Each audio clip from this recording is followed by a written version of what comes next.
aujourd'hui en compagnie de notre ami Pierre-François, toujours le même plaisir, à l'espace Beausite, un petit peu triste parce que c'est la dernière de la saison aussi. Vous pouvez nous présenter justement cette très belle exposition qui a beaucoup d'ambition, on va dire.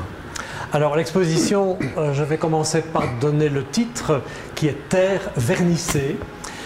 Terre vernissée, pourquoi? Parce que nous sommes en effet ici totalement dans le domaine de la céramique et que la terre vernissée est une ancienne technique de cuisson et de décoration. Et on va en reparler bien entendu avec l'initiatrice de ce projet, c'est Pascaline Volast, qui a eu l'idée de ce projet fédérateur et en même temps évolutif. Alors, d'abord la situer peut-être géographiquement, Pascaline Volast, qui vit dans un domaine en pleine campagne, dans l'entité de Lessines.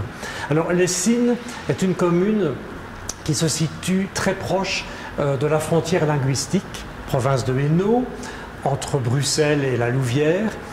Et il se fait qu'à Lessines se trouve le musée de l'hôpital Notre-Dame à la Rose. Bon, on connaît vraiment bien Lessines pour cette raison. Et il se fait que dans ce musée, on a l'occasion de découvrir une collection de contenants d'herboristerie. Et ce n'est pas non plus par hasard, comme le dit très bien Pascaline Volast, si les différentes pièces qu'elle a tournées en tant que céramiste rappellent un peu ces contenants d'herboristerie. Voilà, ça c'est pour situer géographiquement la céramiste qui, dans ce domaine où l'on découvre pas mal de bâtiments qui entourent une cour intérieure, il y a notamment une grange, une énorme grange qui fait l'objet d'une très très belle restauration. C'est une grange bicentenaire dans laquelle est née cette exposition il y a pratiquement 2 ans maintenant. Elle est présentée à Bruxelles ensuite, elle arrive ici à Arlon, à l'espace Beausite maintenant, pour en effet clôturer la saison 2023-2024. Voilà, et elle a voulu prolonger l'expérience, on va dire, en proposant à des artistes de venir illustrer ses créations, on va dire. Voilà, donc elle a tourné tout un ensemble de pièces. Il y en a ici dans l'exposition un peu plus de 100. Et ces différentes pièces, c'est plus de 30 artistes qui se les partagent. Alors ce projet en effet est fédérateur dans la mesure où elle a eu cette idée de dire aux artistes, voilà, vous êtes du côté de la gravure, du côté de la peinture, du côté de la sculpture, mais aussi du côté du dessin. Donc la plupart d'entre vous travaillent généralement sur des formes plates. Et bien là, je vous propose d'intervenir sur des pièces, sur des formes arrondies.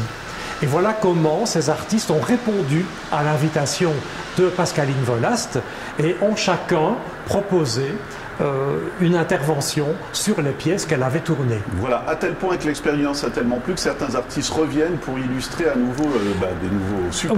Oui, justement, parce que le projet est évolutif.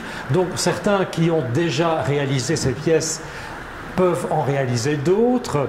Des artistes nouveaux viennent s'ajouter au groupe initial qu'elle a constitué et ils viennent régulièrement dans son atelier.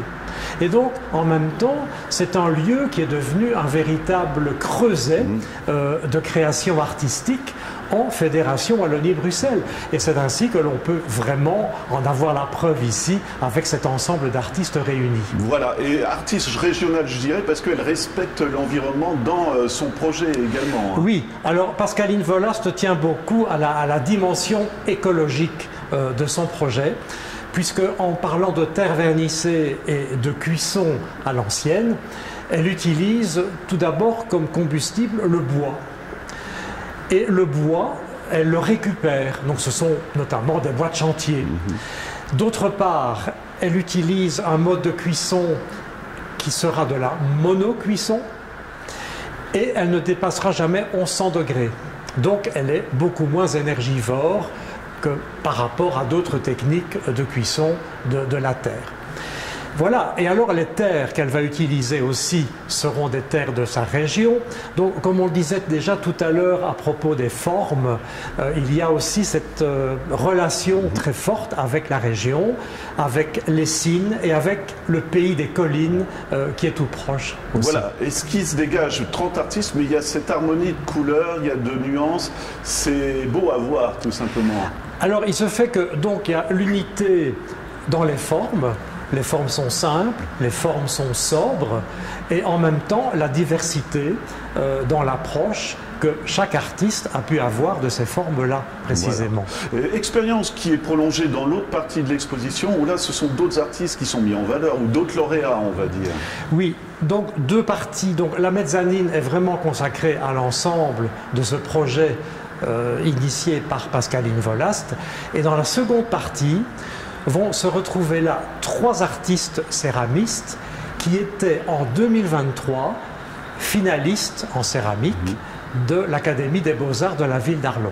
Voilà, et parlez-nous un petit peu des approches, parce que là aussi c'est intéressant finalement. Oui, on a des approches, vraiment 3 approches extrêmement différentes, en ce sens que on voit le travail de la terre de manière très brute, d'une part.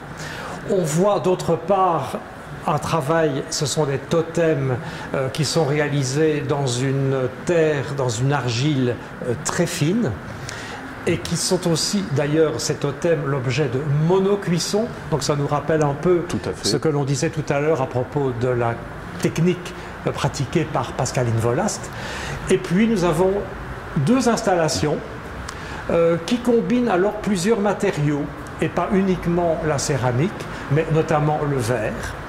Et puis, il y a les petits moteurs qui vont permettre de déclencher la petite boîte à musique, et puis aussi une sorte de carrousel de lumière qui va pouvoir fonctionner tout le temps de l'exposition. Voilà, et réflexion sur l'âme, et je pense que vous, pendant la visite, expliquerez tout ça parfaitement.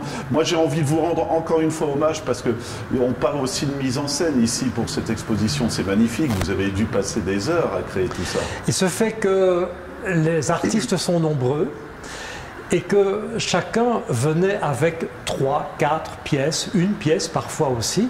Donc chacun devait pouvoir se retrouver dans son propre univers. Donc ça voulait dire que pour chacun des artistes, un module devait être installé, donc les socles, les tablettes, tout ce qui pouvait permettre justement cette organisation de l'espace en volume.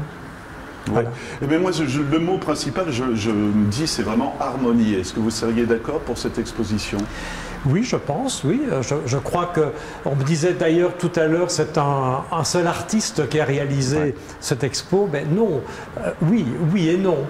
Oui, dans la réalisation de toutes les formes, de toutes les terres, et non dans la mesure où justement chacun est intervenu, chacune est intervenue sur ces pièces. Voilà, donc on le rappelle, c'est la dernière exposition de la saison pour l'Espace Beau-Site. Comme d'habitude, les dates et le site pour se renseigner. Alors, l'exposition, donc on en consulte les dates et les heures d'ouverture sur le site, comme d'habitude, www.espacebauxite.be. On peut également insister sur le fait que 2 dimanches seront également ouverts, le 9 juin, et le 16, qui sera précisément le jour du dévernissage et le jour de la clôture de la saison. Merci Pierre. Merci beaucoup.